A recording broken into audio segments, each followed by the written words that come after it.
성도 여러분 안녕하십니까? 2023년 3월 9일 목요 새벽 말씀 함께 나누겠습니다. 함께 나누실 하나님 말씀은 마태복음 18장 21절에서 35절까지입니다.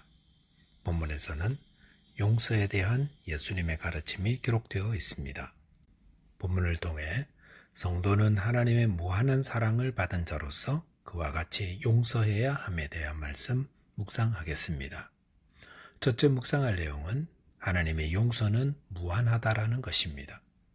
본문 21절에 보시면 그때 베드로가 나와 이르되 주여 형제가 내게 죄를 범하면 몇 번이나 용서하여 주리이까 7번까지 하리이까 라고 하였습니다. 어제 본문에서 주님은 내게 죄를 범한 형제를 다시 얻으려면 어떻게 해야 할지를 말씀해 주셨습니다. 첫째, 개인적으로 찾아가서 권고하고 혹 그 말을 듣지 않으면 두세 증인을 데려가고 마지막으로 교회 이름으로 가서 권고하게 했습니다. 그런데 이 모든 절차를 왜 하는 것입니까? 그것은 그 형제의 죄를 회개케 함으로 그 형제를 잃어버리지 않고 다시 주님 앞에 돌아와 얻게 하기 위함이라 하였습니다. 그런데 여기까지 주님의 말씀을 듣던 베드로가 불쑥 용서에 대한 질문을 했습니다. 형제가 내게 죄를 범하면 몇 번이나 용서해 줄까요? 그러면서 7번까지 용서할까요? 라고 물었습니다. 베드로는 지금 예수님의 가르침이 용서에 대한 것임을 잘 알았던 것 같습니다. 그래서 당시 랍비들이 용서를 가르칠 때 3번까지는 용서하라 라는 가르침을 뛰어넘어 7번까지 할까요? 라고 물었던 것입니다. 그러자 본문 22절에서 예수께서 이르시되 내게 이르노니 7번뿐 아니라 7번을 70번까지도 할지니라 라고 하였습니다. 예수님은 베드로가 제시한 7번이라는 숫자에 70번을 곱하여서까지라도 용서하라고 하셨습니다. 그런데 이 7번을 70번씩 490번 용서하는 것이 어떤 것을 의미하겠습니까? 사람들은 한 번은 용서해 주마 이런 말을 가끔 합니다. 그러면서 굉장히 호의를 베푸는 것처럼 말합니다. 누군가 잘못했을 때 그것에 대해서 한 번 용서해 주는 거 쉬운 일이 아니라는 겁니다.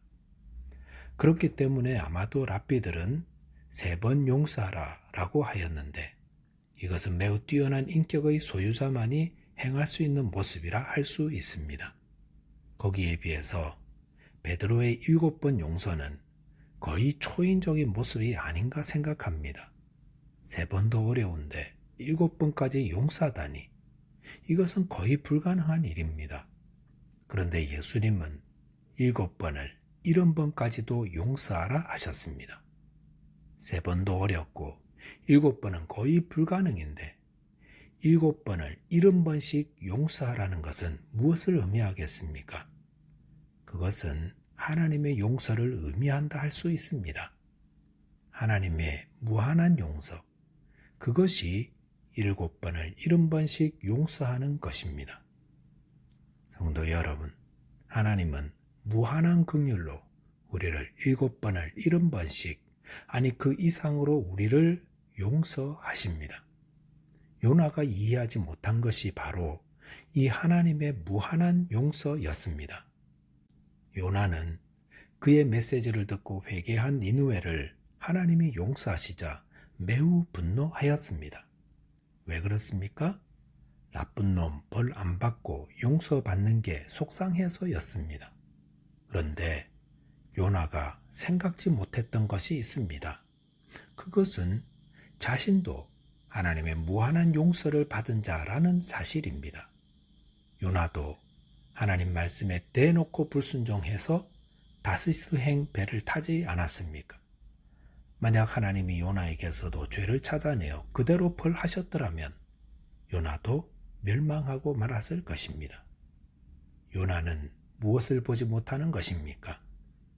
남이 용서받는 것만 보고 자신이 어떻게 용서받았는지는 보지 못한 것입니다. 하나님이 나의 죄도 무한한 긍휼로 용서하셨음을 알면 나도 용서하는 자 될 수밖에 없습니다.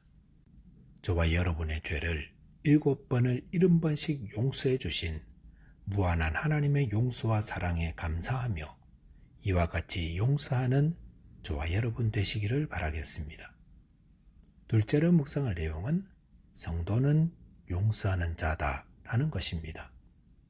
본문 23절에 보시면 그러므로 천국은 그 종들과 결산하려 하던 어떤 임금과 같으니라고 하였습니다. 여기서 임금과 종들이 결산한다는 것은 그 전에 임금과 종 사이에 어떤 계약이 있었다는 것을 알 수 있습니다. 이것은 천국에서는 어떤 식으로든 이 땅의 삶에 대한 결산이 있음을 알려줍니다. 천국은 죽으면 그냥 가지는 곳이 아닙니다. 거기에 들어갈 때는 반드시 어떤 결산의 시간이 있습니다. 히브리서 9장 27절에서는 한 번 죽는 것은 사람에게 정해진 것이요 그 후에는 심판이 있으리니 라고 하였습니다. 우리의 삶은 어떻게든 어떻게 살았는지에 대해 결산하게 될 것입니다. 본문 24, 25절에 보시면 결산할 때에 10,000달란트 빚진 자 하나를 데려오매 갚을 것이 없는지라 주인이 명하여 그 몸과 아내와 자식들과 모든 소유를 다 팔아 갚게 하라 하니라고 하였습니다. 모든 종이 결산하는데 그 중에 주인에게 10,000달란트 빚진 종이 주인 앞에 서게 되었습니다. 그런데 10,000달란트라는 빚은 개인이 갚을 수 없는 어마어마한 액수입니다.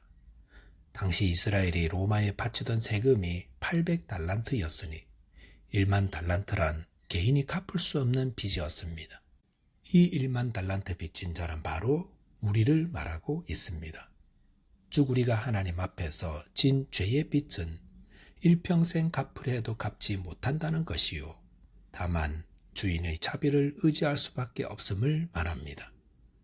본문 26절 27절에 보시면 그 종이 엎드려 절하며 이르되 내게 참으소서 다 갚으리다 하거늘 그 종의 주인이 불쌍히 여겨 놓아보내며 그 빚을 탕감하여 주었더니 라고 하였습니다.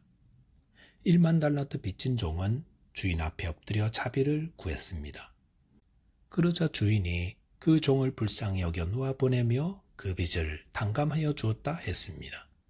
이것은 앞서 말씀하신 하나님의 무한한 긍휼과 용서를 말합니다. 우리는 하나님의 무한한 긍휼로 일평생을 갚아도 갚지 못할 큰 죄를 용서받은 은혜 받은 자라는 것입니다. 본문 28절에 보시면 그 종이 나가서 자기에게 100데나리온 빚진 동료 한 사람을 만나 붙들어 목을 잡고 이르되 빚을 갚으라 하매라고 하였습니다. 10,000달란트 탕감받은 종이 풀려나서 한 일은 자신에게 100데나리온 빚진 동료를 만나 목을 잡고 빚을 갚으라 독촉한 것이었습니다. 본문을 보면 인간은 누구나 서로에게 빚을 지고 살아가고 있음을 알 수 있습니다. 살아오면서 우리는 누군가에게 잘못을 행하고 또 누군가가 나에게 잘못을 행하며 살아간다는 것입니다. 그래서 누군가에게는 멱살을 잡히고 또 누군가는 목을 잡는 위치에 있습니다. 그럴 때 주님은 하나님의 무한한 용서를 받은 자는 동일하게 용서하는 자가 되어야 한다 말씀하십니다. 그런데 10,000달란트 탕감받은 종은 그렇게 하지 않았습니다. 그는 자신에게 빚진 동료를 용서하지 않고 감옥에 가두어 버렸습니다. 29절에 보시면 그 동료가 간절히 비는데도 용서해 주지 않았습니다. 사람들마다 자신의 마음에 감옥이 있습니다. 그리고 자신에게 잘못한 사람을 그 감옥에 가두어 두고 풀어주지 않습니다.